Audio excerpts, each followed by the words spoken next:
तो welcome to Shri Ram Janaki प्राथमिक विद्यालय। आज हम आप लोगों को टेंस के बारे में बताने जा रहे हैं।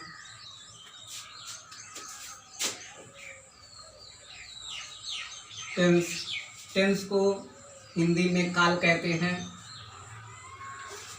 और काल को समय भी कहते हैं। काल को समय भी कहते हैं। अब आप देखेंगे टेंस के भी तीन प्रकार होते हैं या थ्री टाइप्स ऑफ टेंस। पहला है आपका प्रेजेंट टेंस और दूसरा है आपका पास्ट टेंस, तीसरा आपका फ्यूचर टेंस।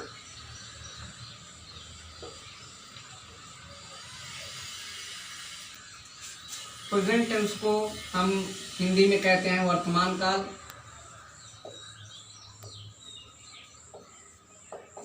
और पास्ट को हिंदी में कहते हैं भूतकाल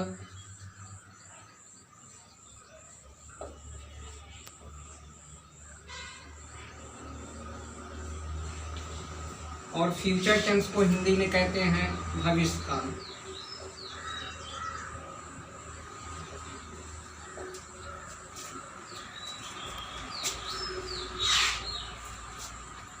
तो आपने अभी देखा कि टेंस को हिंदी में काल कहते हैं, काल को समय भी कहते हैं और टेंस के तीन प्रकार होते हैं। पहला है प्रेजेंट टेंस, दूसरा है पास्ट टेंस, तीसरा है फ्यूचर टेंस।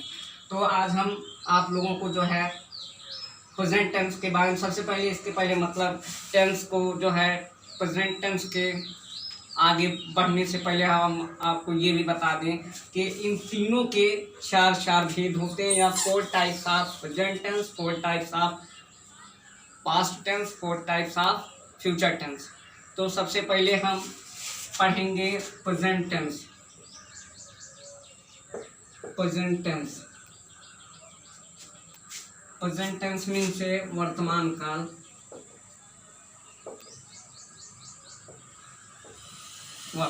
काल। अब प्रेजेंट टेंस जैसा कि आप लोग जानते हैं, जो काल अभी अभी जो चल रहा है उसी को वर्तमान समय कहते हैं या काल भी कहते हैं। तो हम आप देखेंगे प्रेजेंट टेंस के types of present tense. 4 types of present tense. पहला है आपका इंडेफिनिट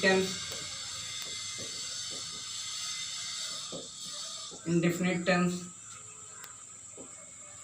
और दूसरा है आपका continuous tense, present indefinite tense.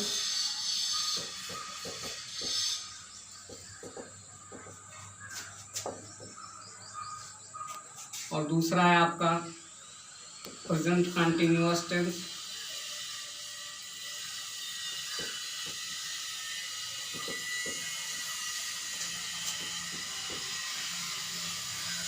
तीसरा है आपका प्रेजेंट परफेक्ट कंटिन्यूअस टेंस।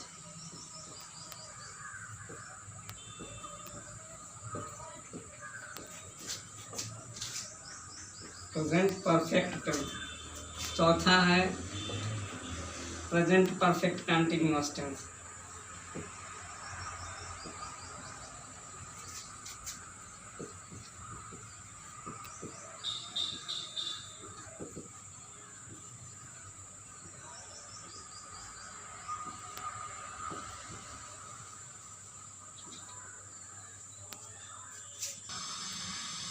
हाँ, तो बच्चों प्रेजेंट इंडेफिनिट हमने देखा 4 types of present indefinite.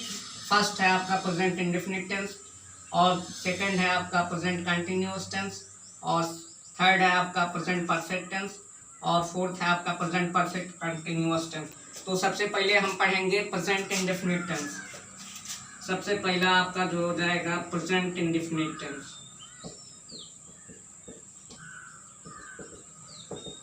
Present indefinite tense किसे कहते हैं? आप लोग सुन लें, जान लें, याद कर लें कि जिस हिंदी वाक्य के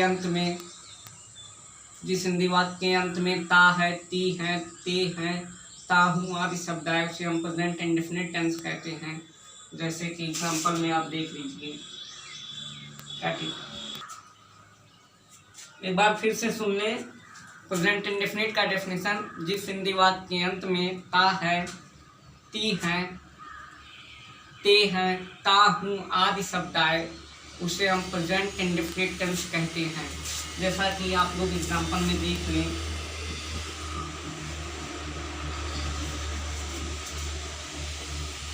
वह घर जाता है, तो इस हिंदी वाक्य के अंत में ता है आया है, तो सबसे पहले हम जो है लिखेंगे ही, क्योंकि वह है तो ही लिखेंगे। और जाता का लिखेंगे, जाता का आप लोग जानते हैं गो होता है, बट इसमें यस या यस का यूज होगा क्योंकि ये सिंगुलर नंबर सब्जेक्ट है। तो goes to home, he goes to home. एक एग्जाम्पल और देख लेते हैं।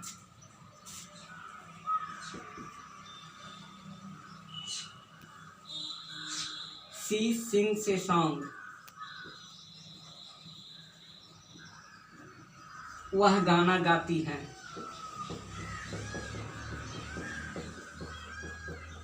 वह गाना गाती है। ये है आपका दो एग्जाम्पल। पहला है वह घर जाता है, लास्ट में ता है आया, और दूसरा है वह गाना गाती है, इसमें भी लास्ट में ती है आया। पहले का ट्रांसलेशन हो जाएगा ही गोज टू होम, दूसरे का translation she sings a song. अब हम लोग इसका affirmative tense, present indefinite affirmative sentence का रूल देखते हैं।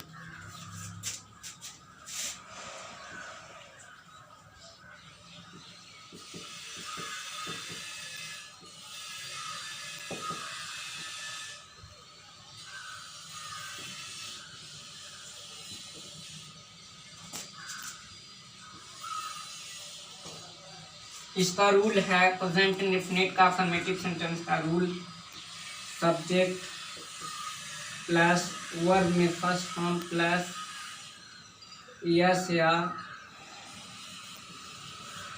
ES plus object. ये है आपका प्रेजेंट इंडेफिनिट अफर्मेटिव टेंस का रूल सिंगुलर नंबर सब्जेक्ट में, जिसमें सिंगुलर नंबर सब्जेक्ट में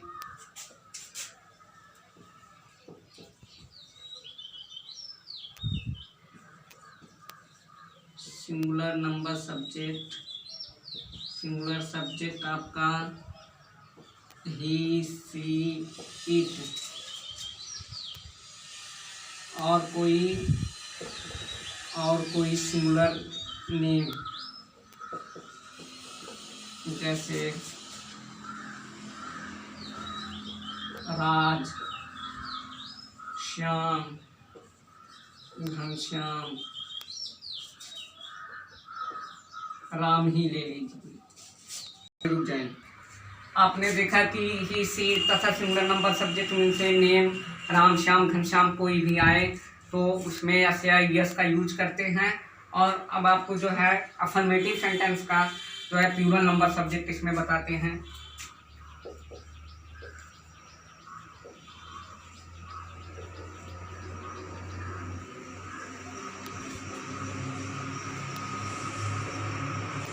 प्लूरल सब्जेक्ट आपके हैं इसमें से आई, वी, यू, दे, और प्लूरल नेम इनसे बॉयज, गर्ल्स, etc। ठीक, ये सब आपका जो है प्लूरल नंबर सब्जेक्ट है। इनमें यस या यस का यूज नहीं होगा क्योंकि ये ऑलरेडी ही प्लूरल में होते हैं, तो ये जो है इसमें आपको जो है यस या यस का यूज नहीं करना होगा। इसका रूल हो जाएगा आपका प्लूरल रूल,